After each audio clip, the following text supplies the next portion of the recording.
हमारे चैनल को सब्सक्राइब करें और वीडियो को लाइक करें।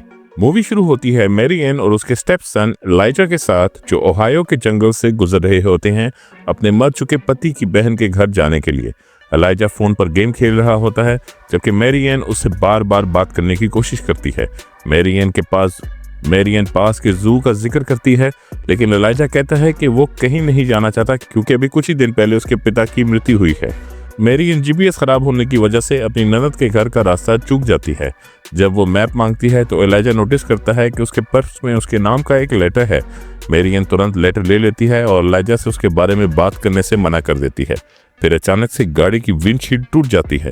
फिर वो देखते हैं कि अचानक से वर्ल्ड वॉर 2 का फाइटर प्लेन उनके ऊपर से गुजरता है और पास में जाकर क्रैश हो जाता है। एलाइजा गाड़ी से निकलता है और उधर चला जाता है। मैरी एन पुलिस को कॉल करती है। एलाइजा देखता है कि कॉकपिट में कोई है। मैरी एन नीचे जाके कनोपी खोलने की कोशिश करती है और आखिर में सक्सेसफुल होती है। प्लेन जल रहा होता है और थियोडोर कोल बाहर निकलता है और अपने कंट्रोल पैनल पर लगी एक फोटो को अपने साथ ले लेता है। एलाइजा दौड़ के मैरी जेन के पास जाता है। जब वो प्लेन से बाहर निकल जाते हैं तो थियोडोर कोल यानी टेड उसकी मदद के लिए धन्यवाद कहता है। वो बताता है कि वो सेकंड स्क्वाड्रन का हिस्सा था। उसे लगता है कि मैरी एन और एलाइजा ब्रिटिश या डच हैं और बर्मा में क्या कर रहे हैं। एलाइजा बताता है कि ये ओहायो है, लेकिन टेड कहता है कि अभी हाल ही में उसकी डॉग फाइट चल रही थी जो कि बर्मा में थी और वो अचानक से इस जगह कैसे पहुंच गया। टेड डेटन पानी का टावर देखता है तो उसे याद आता है कि वो यहीं पे पला बड़ा है। ऊपर आसमान में बादल गरजने लगते हैं। शेरिफ पार्कर मैरी जेन और एलाइजा की बात सुनता है जब वो टेड को पास के एक हॉस्पिटल में ले जा रहे होते हैं। जब मैरी जेन बताती है कि टेड ने कहा था कि वो रेंगून के पास जहाज से गिर गया था, तो एलाइजा सोचता है कि कहीं वो वर्ल्ड वॉर 2 का वेटरन तो नहीं। एक एजेंट कहता है कि टेड हेलुसिनेट कर रहा है ब्रेन इंजरी के कारण। एलाइजा टेड के रूम के पास जाता है और वेंडिंग मशीन के लिए मैरी एन से पैसे मांगता है।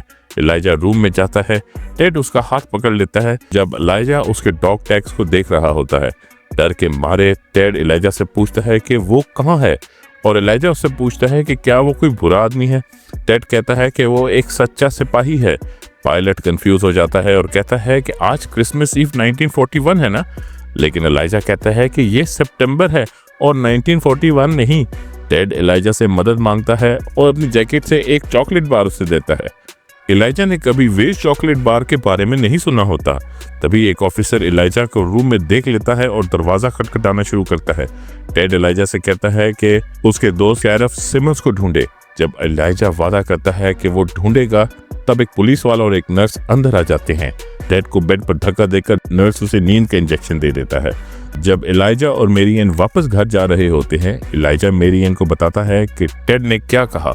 मैरी एन सोचती है कि टेड पागल है, लेकिन एलाइजा कहता है कि शायद टेड सच में कह रहा है कि वो 1941 से आया है। मैरी एन बताती है कि वेज चॉकलेट बार 30 वर्ष पहले ही बनना बंद हो गए हैं। मैरी एन अचानक ब्रेक लगाती है और वापस जाती है सिमंस से बात करने के लिए। तभी एक गवर्नमेंट मिलिट्री व्हीकल्स का कॉन्वॉय एक्सीडेंट वाली जगह पर पहुंचता है। मेन एजेंट बिल कमिंस्की फोन पर कहता है कि किसी को भी टेड से बात नहीं करनी चाहिए और उनके पास सिर्फ 7 घंटे हैं उसे पास में वापस भेजने के लिए। कमिंस्की ऑफिसर्स और फायर फाइटर्स को बताता है कि रूट बंद है और साइट से 10 किलोमीटर तक सारे एरिया को फौरन खाली करवा दें। फिर वो स्कैनिंग इक्विपमेंट से जगह को चेक करता है। उसकी असिस्टेंट नीना बोमन कहती है कि वो ऐसा 1000 बार कर चुका है और मशीन कुछ नहीं दिखाएगी। कमिंस्की बोमन से कहता है कि टेड को ले आओ। चीफ मकार्डी को कमिंस्की का ऑर्डर मिलता है। मैरी एन और एलाइजा पुलिस स्टेशन पहुंचते हैं। जब वो सिमंस का पूछते हैं तो मकार्डी कहता है कि वो इस वक्त यहाँ प्रेजेंट नहीं है। एलाइजा एक डिस्प्ले कैबिनेट में देखता है जिसमें एक पोर्ट्रेट पड़ा होता है। वो उसे खोलता है और साइन किया हुआ जॉनी बेंच का बेसबॉल निकालकर फेंक देता है। जब मकार्डी उस बॉल को उठाने लगता है तो एलाइजा चुपके से फोटो निकाल लेता है। मैरी जेन एलाइजा को बाहर ले जाती है और एलाइजा उसे 1938 की वो फोटो दिखाता है जो उसने अभी अभी चुराई। टेड उस फोटो में होता है, लेकिन मैरी जेन को यकीन होता है कि वो टेड नहीं बल्कि उसका कोई हमशक्ल या उसका कोई वंशज है। हॉस्पिटल में टेड उठता है और विंडो के बाहर देखता है कि आर्मी सोल्जर्स आ रहे हैं। जब नर्स उसे एक और सेडेटिव देने आता है तो टेड उसे बेहोश कर देता है और उसका यूनिफॉर्म चुरा लेता है और निकल जाता है। टेड अपने कपड़े ढूंढता है और हॉस्पिटल से बाहर भाग जाता है। बोमन को टेड के कमरे में वो बेहोश नर्स मिलता है। तभी टेड हॉस्पिटल के बाहर एक 21st सेंचुरी की टेक्नोलॉजी से हैरान हो जाता है। वो एक गाड़ी का लॉक तोड़ने की कोशिश करता है और अलार्म चालू हो जाता है। बोमन उसे नोटिस करती है और अपने लोगों को बुलाती है। सब लोग भाग के बाहर जाते हैं और देखते हैं कि टेड एक मोटरसाइकिल चुरा कर भाग गया है। सरकारी स्पेशलिस्ट प्लेन को वहां से बाहर निकाल रहे होते हैं और सब पार्ट्स को ढूंढ रहे होते हैं। तभी जमीन में छोटे भूकंप आते हैं और टेक्नीशियंस मिलबर्ग कमिंस्की को बताता है कि उन्होंने एक एनोमली डिस्कवर की है। मिलबर्ग कहता है कि वो आए एक डोरवे है और सब कुछ उसमें वापस जाना चाहिए, लेकिन कमिंस्की कहता है कि बस प्लेन रिपेयर करो, ज्यादा बातें ना करो। जब मैरी एन पेट्रोल स्टेशन पर रुकती है, एलाइजा कहता है कि पिक्चर में जो आदमी है वो टेड ही है, उसका कोई एंसेस्टर या वंशज नहीं।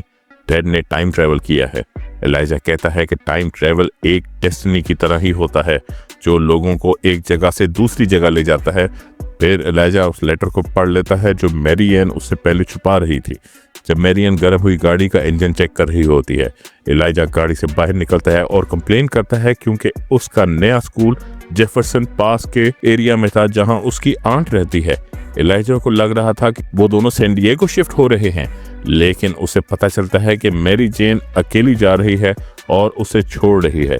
मैरी जेन कहती है कि उसने अपने पति से वादा किया था कि वो हमेशा एलाइजा के बारे में भला सोचेगी। एलाइजा सोचता है क्या उसने बहुत परेशानी पैदा की है, लेकिन मैरी जेन उसे समझाती है कि ऐसा कुछ नहीं है और सब कुछ उसकी वजह से नहीं हो रहा। मैरी एन एलाइजा को भरोसा दिलाती है कि सब ठीक होगा और उसकी आंट उसका अच्छा ध्यान रखेगी। तभी टेड मोटरसाइकिल पर हाईवे पर आ रहा होता है और वो लोग वापस जा रहे होते हैं, लेकिन टकराने के बजाय टेड अपनी मोटरसाइकिल क्रैश कर देता है। एलाइजा इसे किस्मत मानता है और टेड से पूछता है कि क्या वो ही फोटो में था। टेड हाँ कहता है और सिमंस की तरफ पॉइंट करता है। एलाइजा मैरी एन को कहता है कि उन्हें टेड की मदद करनी चाहिए। मैरी एन फाइनली मान जाती है और टेड से पूछती है कि वो कहाँ जाना चाह रहा था। टेड कहता है कि वो अपने घर जा रहा था अपनी वाइफ पॉलिन से मिलने। पुलिस सायरन की आवाज़ दूर से सुनाई देती है और मैरी एन टेड से कहती है कि उसकी गाड़ी में बैठ जाए। मैरी एन टेड के इंस्ट्रक्शंस को फॉलो करके उसे उसके पुराने घर में पहुंचा देती है। टेड घर के अंदर जाता है और पॉलिन को आवाज़ें देता है। तब एक औरत आती है और पूछती है कि क्या वो मदद कर सकती है। जब एलाइजा और मैरी एन भी अंदर आते हैं तो वो औरत जो एक नर्स है पूछती है कि ये क्या हो रहा है। एलाइजा कहता है कि टेड पॉलिन का दोस्त है। नर्स टेड से पूछती है कि वो पॉलिन से मिलना चाहता है। पॉलिन अपनी पॉटरी क्लास में है और कुछ ही मिनटों में वापस आ जाएगी। टेड दीवार पर लगी पॉलिन की शादी की फोटोज देखता है जिसमें पॉलिन अपने दूसरे पति और बच्चों के साथ होती है।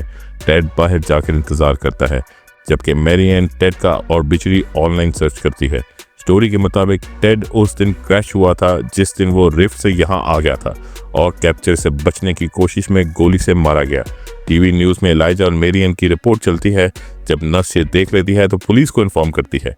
टेड बैक डोर से बाहर निकलता है लेकिन वहाँ सोल्जर्स उसका इंतजार कर रहे होते हैं। टेड बैक डोर बंद कर देता है और कमिंस्की लाउड स्पीकर से उसे बुलाता है। टेड हाथ उठाकर बाहर जाता है। कमिंस्की और बोमन उसके पास आते हैं कि वो बस टेड को उसके टाइमलाइन में वापस भेजना चाहते हैं। तभी एक भूकंप आता है और बोमन कहती है कि ये साइस्मिक डिस्टर्बेंस टेड की प्रेजेंस की वजह से है। कमिंस्की बताता है कि टेड फ्यूचर में आ गया है और उन्हें तुरंत एक्शन लेना होगा। एलाइजा बाहर दौड़ता है और टेड को बताता है कि बर्मा में उसकी मौत हो चुकी है। फिर उसे कार की ओर दौड़ाता है और टेड कार में बैठकर डोर्स बंद कर लेता है और दूसरे लोग उसके पीछे भागते हैं। मैरी एन एलाइजा को जोर से आवाज देती है कि कार से बाहर निकलो। टेड बगल के बैकयार्ड से गाड़ी चलाता है और निकल जाता है। सोल्जर्स भी अपनी गाड़ियों में उसका पीछा करते हैं। टेड एक पुरानी मून शाइनर रोड पर निकल जाता है जिसका उसको पहले से ही मालूम था। तभी टायर बर्स्ट हो जाता है। टेड एक पुराने घर की तरफ भागता है क्योंकि ये उसके नियर बाय रिवर के पास था और उसे कुछ याद आता है। टेड एलाइजा को वहां ले जाता है और कहता है कि ये वही जगह है जहां उसने पॉलिन के साथ लास्ट डांस किया था। टेड एलाइजा को बताता है कि उसने कभी अलविदा नहीं कहा था क्योंकि वो बहुत सुपरस्टिशियस था। फिर वो एलाइजा से अपनी और बिचरी के बारे में पूछता है। एलाइजा बताता है कि टेड को क्रैश करके मर जाना था जब वो पकड़े जाने से भाग रहा था। टेड कहता है कि वो यहाँ बिलोंग ही नहीं करता, उसे वापस जाना चाहिए। एलाइजा कहता है कि उसकी और टेड की कंडीशन एक जैसी है। एलाइजा का कहना है कि उसकी स्टेप मॉम बस उसे उसकी आंटी के पास छोड़ना चाहती है और अब दोनों के पास जाने के लिए कोई भी जगह नहीं है। एलाइजा कहता है कि उन्हें मूव करते रहना चाहिए, लेकिन टेड पूछता है कि इन सब का पॉइंट क्या है। पॉलिन तो मूव ऑन कर चुकी है, उसने अपनी पूरी जिंदगी किसी और के साथ बिता दी। टेड सोचता है कि क्या उसे मर जाना चाहिए, लेकिन एलाइजा कहता है कि वो ऐसा नहीं कर सकता। टेड पूछता है कि एलाइजा के लिए उसका जिंदा रहना इतना इम्पोर्टेंट क्यों है। एलाइजा उसे अपने पापा की फोटो दिखाता है और कहता है कि कुछ अर्सा पहले उसके पापा वॉर में मारे गए हैं। टेड सॉरी कहता है, लेकिन कहता है कि अब इस दुनिया में उसके लिए कोई जगह नहीं है। दोनों भागे हुए लोग रिवर के सामने वाले बेंच पर बैठ जाते हैं। एलाइजा कहता है कि टेड अपनी लाइफ पॉलिन के साथ वापस ले सकता है। टेड को विश्वास नहीं होता, लेकिन एलाइजा सजेस्ट करता है कि वो वापस जाए और एक बुलेट प्रूफ वेस्ट पहन ले ताकि वो एनिमी फोर्सेस से बच सके। उसका मानना है कि रिफ्ट ने टेड को दूसरा चांस दिया है लाइफ रीस्टार्ट करने के लिए। कमिंस्की और उसकी टीम मेरी एन को एक हैंगर में ले जाते हैं। रात में टेक्नीशियंस उस फाइटर प्लेन को दोबारा असेंबल कर रहे होते हैं। कमिंस्की मेरी एन से कहता है कि सिर्फ तुम एलाइजा को ढूंढ सकती हो। मेरी एन मदद करने से मना कर देती है क्योंकि उसे लगता है कि कमिंस्की टेड को मारने के लिए भेजना चाहता है। कमिंस्की कहता है कि बात इससे बहुत ज़्यादा बड़ी है जितना वो समझती है, लेकिन मेरी एन को शक होता है। एलाइजा और टेड वापस आते हैं। टेड कहता है कि उसे मर जाना चाहिए क्योंकि पॉलिन मूव ऑन कर चुकी है। एलाइजा पूछता है कि उसे ऐसा क्यों लगता है। टेड बताता है कि पहली डेट पर उन्होंने एक क्रैकर जैक बॉक्स से एक गुड लक चार्म निकाला था। जब उन्होंने अपना घर लिया तो पॉलिन ने उस चार्म को मेंटल पर रखा था, लेकिन जब वो घर गया तो वो चार्म वहां नहीं था। टेड समझता है कि पॉलिन उसे याद भी नहीं करना चाहती। मेरी एन को कमिंस्की बताता है कि टेक्नीशियंस प्लेन को ओरिजिनल कंडीशन में रिस्टोर कर रहे हैं ताकि वो वापस उड़ सके और टेड को भेज सके। एजेंट्स मेरी एन को कुछ अर्थक्वेक साइट सिखाते हैं और समझाते हैं कि वो सब रिफ्ट्स की वजह से हुआ है।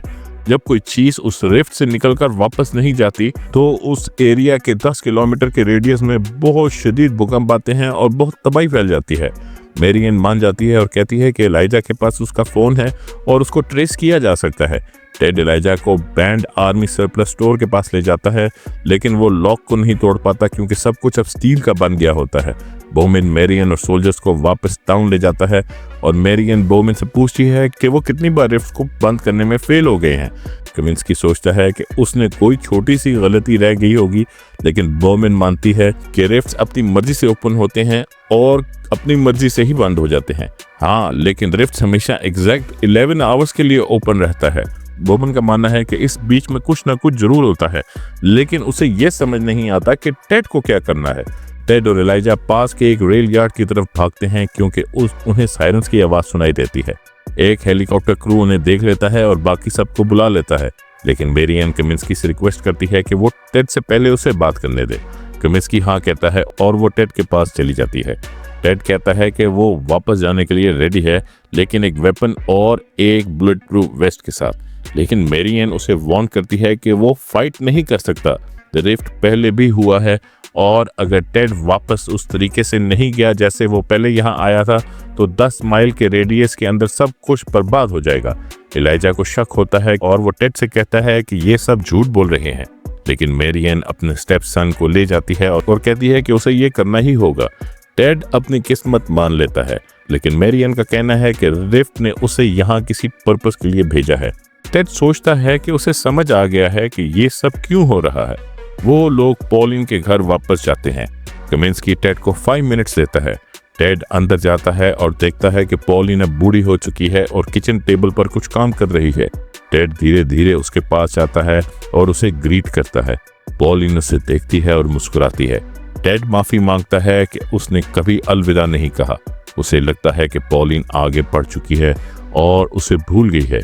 टेड कहता है कि उसे अब भी पॉलिन से बहुत प्यार है। जब वो कहता है कि उसे जाना पड़ेगा तो पॉलिन उसे वो चांद दिखाती है जो उसने अपनी गले में चेन से पहना हुआ है। टेड पॉलिन से कहता है कि एक बार डांस हो जाए। पॉलिन मान जाती है।